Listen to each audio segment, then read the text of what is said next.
রাষ্ট্রীয় কাজে হয়তো ডেথ পেনাল্টি, তার মৃত্যুদণ্ড দিতে হবে। রাসূল সাল্লাল্লাহু আলাইহি ওয়াসাল্লাম বলেন ফাইদা কাতালতুম ফাআহসিনুল কিতলা, মৃত্যুদণ্ড দিবা কিন্তু ইহসানের সাথে দিও।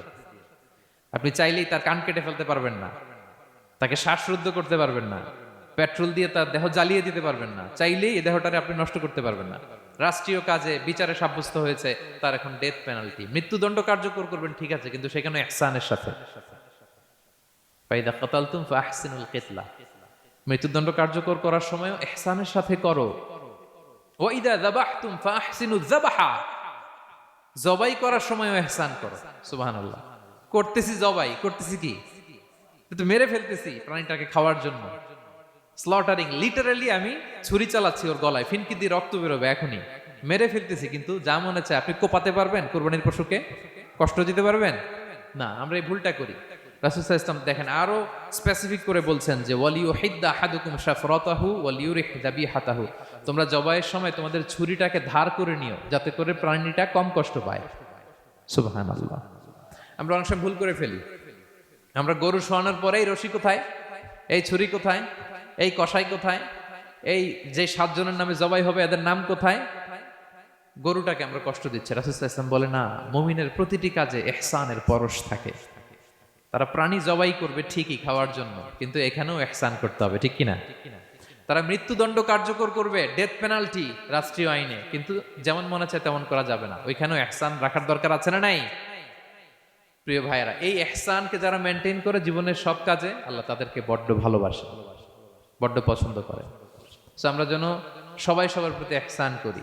স্বামী স্ত্রীর প্রতি ইহসান করুন, স্ত্রী স্বামীর প্রতি ইহসান করুন, বাবা সন্তানের প্রতি, সন্তান বাবার প্রতি, পরিবারের সকল সদস্যদের প্রতি ইহসান করুন, কর্মচারীদের প্রতি ইহসান করুন, সহকর্মীদের প্রতি ইহসান করুন। মুমিন জীবনের প্রতিটি কাজে ইহসানের পরশ থাকবে, কারণ ইন্নাল্লাহা ইউহিব্বুল মুহসিনিন, আল্লাহ তাআলা মুহসিনদের, যারা অন্যদের প্রতি অনুগ্রহ দেখায় তাদেরকে বড্ড ভালোবাসেন। এই পয়েন্টটা কি বুঝতে পেরেছেন সবাই? ক্লিয়ার? 2 নম্বরে চলে যায়, আর কাদেরকে আল্লাহ ভালোবাসেন? 2 নম্বরে হচ্ছে আত-তাওয়াবুন, যারা ভুল করেই তওবা করে সাথে সাথে, আল্লাহ তাদেরকে বড্ড ভালোবাসেন। সুবহানাল্লাহ।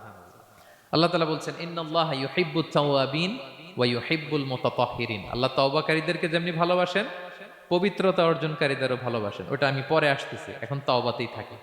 তাহলে 2 নম্বরে হচ্ছে ইন্নাল্লাহা ইউহিব্বুত তাওয়াবিন, 2 নম্বরে হচ্ছে কাদেরকে ভালোবাসেন? তওবাকারীদেরকে তিনি বড্ড ভালোবাসেন। দেখেন রাসূল সাল্লাল্লাহু আলাইহি ওয়াসাল্লাম কি বলে, তিনি বলেন ওয়াল্লাহি ইন্নী লা আস্তাগফিরুল্লাহ ওয়া আতুবু ইলাইহি ফিল ইয়াউমি আকসারা মিন 70 মাররা, আল্লাহর শপথ আমি বিশ্বনবী প্রতিদিন 70 বারেরও বেশি তওবা পড়ি। যার আগেও কোনো গুনাহ নাই, পরেও কোনো গুনাহ, উনি তওবা করে কয়বার? 70 বার।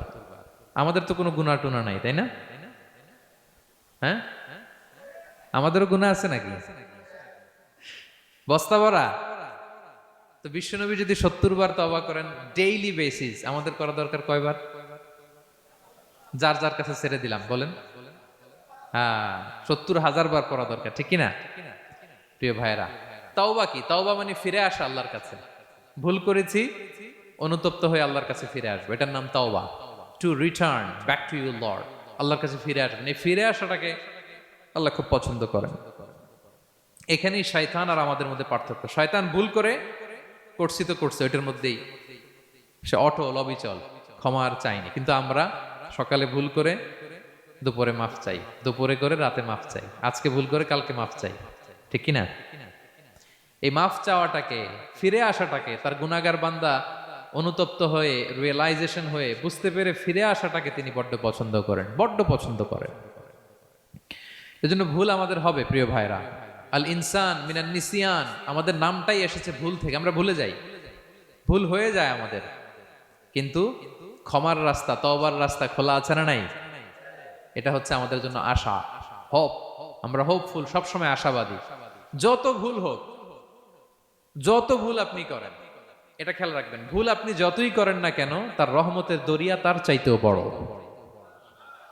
তার ক্ষমার মহাসাগর তার চাইতেও বিস্তৃত, যত ভুল আপনি করেন না কেন। এজন্য আল্লাহ তাআলা বলেন ইয়া আইয়ুহাল্লাযীনা আমানু তুবু ইলাল্লাহি তাওবাতান নাসুহা, ওহে বিশ্বাসীরা একনিষ্ঠভাবে তওবা করো, ফিরে আসো আমার দিকে।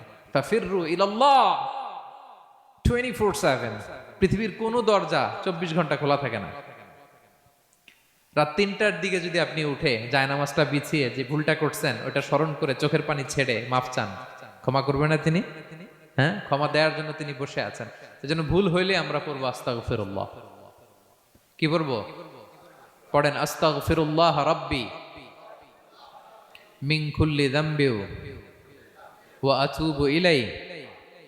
পড়েন আস্তাগফিরুল্লাহাল্লাযী লা ইলাহা ইল্লা হুয়াল হাইয়ুল কাইয়্যুম ওয়া আতুবু ইলাইহি। এটা পড়ে আল্লাহর কাছে ফিরে আসবেন, অনুতপ্ত হবেন, আল্লাহ ভুল করে ফেলেছে, আল্লাহ তুমি ক্ষমা করো, আল্লাহ তুমি ক্ষমা করো, আল্লাহ আমরা ভুল করে ফেলেছি। ভুল সবাই করে, কে না করে? হ্যাঁ, কুল্লু ইবনে আদম খাত্তা। বিষ্ণু বলেন তোমরা সবাই ভুলকারী, কিন্তু ওয়া খায়রুল খাত্তাইন আত-তাওয়াবুন। এই ভুলকারীদের মধ্যে শ্রেষ্ঠ যে ভুল করেই তওবা করে। তওবা করতে রাজি আছেন তো? সবাই রাজি আছেন? আমার প্রিয় ভাইয়েরা, এই তওবার দৃশ্যটা দেখতে আল্লাহ বড্ড পছন্দ করেন। বান্দা যখন ভুল বুঝতে পারে, মাথাটা নিচু করে চোখের পানি ছেড়ে বান্দা যখন কাঁদতে শুরু করে, এই দৃশ্যটা দেখলে আল্লাহ সহ্য করতে পারে না। আল্লাহর রহমতের দরিয়ায় জোশ খেলে যায়, বান্দা যা চায় আল্লাহ তাই দিয়ে দেয়। তখন চোখের পানির এত বড় পাওয়ার। এজন্য আমরা ভুল করে যেন অটল না থাকি, আল্লাহর কাছে যেন ক্ষমা চাই, আমরা যেন ফিরে আসি তার দরবারে। তার দরবার সবসময় খোলা। এবং তিনি এই তওবার বা ফিরে আসার দৃশ্যটা দেখতে কত পছন্দ করেন শোনেন। রাসূল সাল্লাল্লাহু আলাইহি ওয়াসাল্লাম বলেন ওয়াল্লাযী নাফসি বিয়াদিহি, তার শপথ যার হাতে আমার আত্মা, লাউলাম তুযনিবু